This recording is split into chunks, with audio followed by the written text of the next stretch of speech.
Les sirènes ont retenti au Japon après le tir ce vendredi d'un nouveau missile balistique par la Corée du Nord qui a survolé l'archipel nippon avant de s'écraser dans le Pacifique. Le projectile, le deuxième à survoler le Japon en moins d'un mois, a parcouru plus de 3000 km, suffisamment pour atteindre l'île américaine de Guam.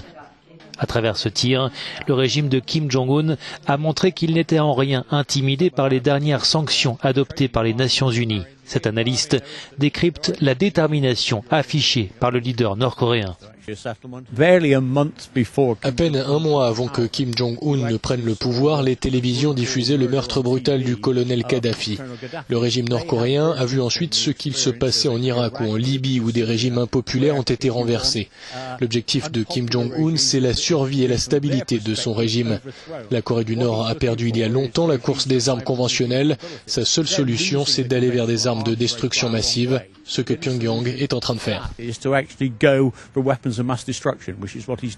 Washington a de nouveau appelé la Chine à faire pression sur la Corée du Nord. Pékin, qui a condamné le tir, rappelle que le problème nord-coréen n'est pas lié à la Chine, mais à l'opposition entre les États-Unis et le régime de Pyongyang.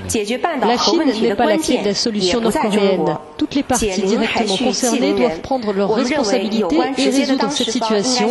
Tenter d'éluder le problème est irresponsable et ne mènera à rien. Malgré les condamnations internationales et une série de sanctions qui frappent son économie, la Corée du Nord résiste et poursuit ses provocations. Le régime de Kim Jong-un a réalisé au début du mois son 6e essai nucléaire, de loin le plus puissant.